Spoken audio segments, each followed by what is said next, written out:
I was 16 the first time I noticed the footprints. My name is Daniel, and on a cold Tuesday evening, I took a shortcut home from school and stepped into something I still can't explain. People say the woods behind our gym are just trees and dirt, but they're wrong. There's something in there. Something that watches. Something that waits. And the worst part, it knows my name. It started like any other Tuesday. The final bell rang, and the halls of my school emptied fast. Everyone rushed out like they were being chased. I had stayed back a little longer than usual to grab a library book, and by the time I walked out the front doors, the school grounds were nearly deserted. The sky had already begun to shift from blue to a dull gray, as if evening had snuck in early. A few birds flitted across the sky, heading toward the trees that bordered the back of the school. I adjusted my backpack and started walking. The main road home takes about 20 minutes on foot, but there is a shortcut, a narrow dirt path behind the gym that slices through a small wooded area and cuts the trip in half. I had taken it a few times before when I was in a hurry or feeling brave. It wasn't an official trail, just something older students had carved out over the years. Parents always told us to avoid it, but they also said not to eat gum off the sidewalk. And I'd done that once when I was 6 and lived to tell the tale, so I figured I'd be fine. But something about today felt off. As I stepped onto the path, a weird silence wrapped around me. The sounds of traffic from the main road faded instantly, swallowed by the trees. Even the birds were gone. There was no breeze, no rustling leaves, just the soft crunch of gravel and broken twigs under my shoes. I shrugged it off at first. Maybe the wind had died down. Maybe the birds were somewhere else. I kept walking, eyes focused straight ahead. The forest was never more than a few trees thick on either side, and I could usually see glimpses of rooftops or the backyards of houses as I moved along. But today, everything looked darker. About 5 minutes in, I started to feel that strange sensation, like being watched. My skin prickled, even though the air wasn't cold. I told myself I was being silly. I wasn't a kid anymore. There was nothing in these woods but squirrels, bugs, and forgotten beer bottles from teenagers who thought they were clever. Then I noticed something strange. The dirt path, which usually showed faint marks from bike tires or the odd boot print, had something new. Footprints, barefoot, deep enough to be fresh. The toes were weirdly long, and the arch was more like a claw than a foot. I stopped walking. My eyes followed the prints. They led from the trees on my right and crossed the path diagonally. But what made my heart drop wasn't just the shape of the prints, was the direction they were facing. They were pointed behind me, not ahead, like someone walking the same path as me, but behind, as if whatever had made them had been standing there, looking in the direction I'd just come from. Looking at me, I spun around, suddenly unsure of how far I'd come or how long I had left to go. The woods looked the same in both directions. I couldn't even hear my own breathing anymore. The silence had a weight to it, pressing against my ears. I took a shaky breath and kept walking, refusing to look over my shoulder again. Maybe it was a joke. Maybe someone had done it on purpose to scare people. But why barefoot? Why here? I walked faster, my pulse picking up with every step, and then I heard something, or maybe felt it. A soft snap, like a twig breaking under weight, but not from behind me. It came from just off the path to my left. I froze, stared into the trees. There was nothing. But that awful feeling of being watched only grew stronger, and suddenly I knew I wasn't alone. I didn't run. I don't know why. My instincts screamed at me to turn around and bolt, but my legs felt like they were moving on their own, stiff and mechanical, as if running would somehow make it worse. So I walked, quickly and quietly, with that buzzing pressure still crawling up my neck. Every few steps, I glanced at the trees to my left and right, expecting to catch a flash of movement, a shifting shadow, or maybe another set of those strange prints, but nothing moved. Not the branches, not the leaves. It was like the whole forest was holding its breath, waiting for something. Then the smell hit me. It started faintly, just a whiff of something rotten, like meat left out in the sun too long. I thought it might be a dead animal nearby, but with each step the scent grew stronger, thicker. My throat tightened as I breathed it in. It didn't just smell like rot. It smelled wrong, like the air itself had spoiled. My eyes watered, and I pulled my shirt up over my nose, gagging slightly as I moved forward. That's when I saw it. Up ahead, just off the path, something was hanging from a tree. At first, I thought it was just trash, an old shirt or a piece of fabric tangled in the branches, but as I got closer I realized it was a backpack. Faded blue, ripped at the seams, one strap dangling limply like a broken limb. It was hanging by a nail, driven right through the top loop and into the bark of the tree. The nail was rusted and bent, like it had been forced in with something other than a hammer. I knew that backpack. Maya Wilson had owned it. She was a year ahead of me. Always wore it, even on free dress days. She'd disappeared last spring without a trace. The police searched everywhere. Drones, dogs, volunteers walking in lines through the forest and never found anything. Everyone had a theory. She ran away. She got lost. Someone took her, but nothing was ever proven. And now her backpack was here, nailed to a tree like a trophy. I stood there staring at it, the horrible stench swirling around me, my breath stuck in my chest. I wanted to turn and leave, to pretend I hadn't seen it, but my eyes were drawn to something inside. The zipper was half open, and something was sticking out of the main pouch, something white and rectangular. I stepped closer, my heartbeat thudding loud in my ears. Slowly I reached forward and tugged it out. It was a photograph, worn, creased at the edges, and slightly curled from moisture, but I could still make out the image clearly. It was a picture of me, taken from behind. I was walking down the same path I was on now, backpack slung over one shoulder, head down, completely unaware. My blood ran cold. I turned the photo over, hoping for some explanation. But the back was blanked, no date, no message, just a faint brown smudge that looked like dried dirt, or something else. The forest spun around me. I looked over my shoulder again, scanning the trees, every bush, every shadow. How long had someone been watching me? How had they taken this picture without me noticing? My throat tightened as a new thought hit me. This picture wasn't old. My clothes were the same. My backpack, my hairstyle, everything matched what I was wearing right now. It wasn't just a picture of me on this path, it was a picture taken today. I dropped the photo. I didn't even feel it leave my fingers. 1 second it was in my hand, and the next it was fluttering to the ground like a dead leaf. My brain refused to catch up with what I had just seen. My heart was pounding so hard it hurt, and my legs were screaming at me to move, to run, to get out of the woods and never come back. So I ran. The trees blurred around me as I tore down the path, my breath ragged and loud in my ears. My backpack bounced painfully against my spine with every step. The forest seemed darker now, like the sun had dipped further below the horizon without me noticing. Branches clawed at my arms. I couldn't tell if the scratches I felt were from trees or something else. Something reaching for me from just beyond the edge of my vision. I didn't care, I just had to get out. Somewhere between the panic and the sprinting I realized I couldn't hear my footsteps anymore. Only the wind rushing past my ears and the blood pounding in my head. The ground beneath me felt soft, like I wasn't really touching it. That's when I heard it, a whisper. Not from behind me. Not from the trees right in my ear. It said my name. Not shouted, not hissed, just whispered, soft and slow, like someone savoring it. I froze, my legs locked up and I stumbled forward, catching myself just before I fell. My heart went still.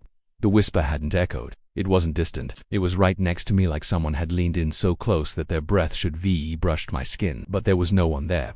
I spun around, chest heaving, scanning the woods. Nothing, just trees, just shadows. The path behind me was empty. I stood completely still, trying to listen over the sound of my own panicked breathing. Nothing, but that silence was even worse than any noise could have been. It felt heavy, like it was pressing against me from all sides. I took a shaky step backward, then another. My instincts told me to keep going, just walk. Don't run, don't scream, don't make yourself more of a target than you already are. And then I saw it. Just a few feet off the path, half buried under a layer of leaves and dirt, was another photograph. My body turned cold. I didn't want to touch it. I didn't want to go near it, but I couldn't help myself, like something was pulling me toward it. I stepped off the path and knelt down. The air smelled like mildew and rot, and the ground was wet, soaking through my jeans as I picked up the photo. It was my house, my bedroom window to be exact, taken at night. The curtains were open, and the lights were off inside. I could see the outline of my bed, and on the bed, a figure, me sleeping, oblivious. Someone had taken this photo from outside, from the backyard. I nearly dropped it again, but I held on, fingers trembling. Someone had been watching me, not just today, not just on the path at home, at night, while I slept. My skin crawled, and suddenly I couldn't breathe. My house wasn't safe. Nowhere was. I backed away from the spot, returned to the path, and forced myself to keep moving. But no matter how fast I walked, I couldn't shake the feeling that I wasn't the one doing the watching anymore. I was being followed. I made it home, but it didn't feel like a victory. I slammed the front door shut, locked it, and ran straight to my room. My hands were still shaking. I drew my curtains tight, then double-checked that every window in the house was closed and locked. I didn't say anything to my parents. What could I say? That something in the woods had whispered my name. That I had found Maya Wilson's backpack nailed to a tree with a picture of me inside. That someone had taken a photo of me sleeping through my bedroom window. No one would believe me. I wasn't even sure I believed myself. I barely slept that night. Every little sound made me flinch, the house settling, a tree branch tapping against the gutter, the hum of the refrigerator. My eyes kept darting to the window. The curtains stayed shut, but I could still feel something behind them, watching, waiting. Morning came like a slow bleed. I felt like I hadn't slept at all. My limbs were heavy, my head fuzzy. I told my mom I didn't feel well, begged her to let me stay home, but she had an early shift and couldn't wait around. I didn't push it. I knew the look in her eyes, half concern, half dismissal. She thought I was just trying to skip school. So I got dressed. I packed my bag. I told myself I'd take the main road this time, the long way, the safe way. But I didn't. Somehow my feet led me back to the shortcut. It didn't make sense. I'd passed the turnoff to the main road. I remembered doing it. I remembered thinking, this time, go the long way. And still, I ended up staring at the entrance to the dirt path, heart pounding, legs moving before I could stop them. The trees looked different now, taller, closer. The path was darker, like the sun had dimmed just for this place. The air was still, no wind, no birds, no sign of life. I walked carefully, scanning every inch around me. My body was tense, like I expected something to jump out at any second. And then I noticed something new. Footprints not the same as before. These were smaller, narrower, childlike, walking right beside mine, not behind, not in front, beside, like someone had been walking with me the entire time. I followed them with my eyes. They weaved slightly, sometimes closer to the trees, sometimes almost brushing against mine. They were fresh. The edges were still sharp in the dirt. I could even see the tiny wrinkles in the toe marks. But I hadn't heard anything. No footsteps, no breathing, nothing. I tried to tell myself maybe they were old, maybe some kid had walked this path earlier. But deep down, I knew that wasn't true. I kept going, every muscle in my body coiled tight. The smell from yesterday was back, faint, distant, but enough to churn my stomach. The trees creaked softly like they were moving even without wind. My eyes darted from shadow to shadow, waiting for something to leap out. When I reached the place where I had seen the backpack, I stopped. It was gone, no nail, no torn blue fabric, nothing, just empty bark, clean, like it had never been there. But something else was in its place now, a string, thin tied to a low branch, hanging just above eye level. From the end of it dangled a photo. I didn't want to look, but I had to. It was me again, taken from behind, but this time, I wasn't alone in the frame. Next to me, half faded in the shadows, was a tall figure, no face, no details, just blackness shaped like a person. And it was reaching toward me, hand outstretched, fingers inches from my shoulder. I stood there frozen, staring at the photo swaying gently in the breeze. It didn't move like paper should. It twisted unnaturally, like it was caught in slow motion, circling in perfect rhythm, as if something unseen was controlling it. My eyes were locked on the image, on that figure beside me, dark and hollow, like a human shadow carved out of smoke. Its fingers were stretched toward my shoulder, so close they almost touched me. But I knew I hadn't been alone on that path. I had felt it. Whatever it was, it had always been there. My breathing turned shallow. I reached out, hand trembling, and took the photo. It was cold, too cold, like it had just come out of a freezer. I flipped it over, expecting blankness again, but this time there was something on the back. A single word, written in what looked like charcoal or ash. Stay. I dropped the photo like it burned me. The woods around me grew quieter, not in a peaceful way. In the way everything goes still before something awful happens. Even the trees seemed to lean in closer, like they were listening. I turned around. The path behind me didn't look familiar anymore. It twisted in directions it shouldn't. I took one step, then another, trying to trace my way back toward home. But the forest had changed. There were no markers, no familiar trees, sound of the main road in the distance, just endless woods in every direction, each turn leading to more of the same. I walked fast, then faster. I checked my phone, still dead. I don't even remember it dying. Panic started to settle in my chest like wet cement. I picked a direction and ran. The trees blurred, my lungs burned. I ran until my legs gave out and I fell to my knees on a patch of dead leaves. That's when I saw the hollow, a wide opening at the base of a massive tree, like something had carved into its trunk. It was perfectly round and pitch black inside, like a tunnel into the earth. My body screamed at me to back away, but my feet moved closer on their own. My ears rang, and the world around me faded, like the forest itself was holding its breath again. And then I saw it, a face inside the hollow. It looked like me, but it wasn't. Its skin was pale, almost gray, like something waterlogged. Its eyes were too wide, the whites showing all around, unblinking, and its mouth, stretched into a smile far too large for its face. That grotesque grin never moved, not even when it blinked a second after I did. It was copying me, mocking me. I stumbled back, heart slamming in my chest. The thing inside the tree tilted its head slowly, then raised one hand, a perfect mirror of mine, and pointed behind me. I didn't want to look, but I did. And there, not even 10 feet away, was a second hollow, another dark tunnel at the base of another tree. And in that one, a figure stood. Not crouched, standing. I couldn't see its face, just the outline, tall, still watching. I turned and ran again, no longer sure if I was running toward anything or just deeper into whatever this place had become.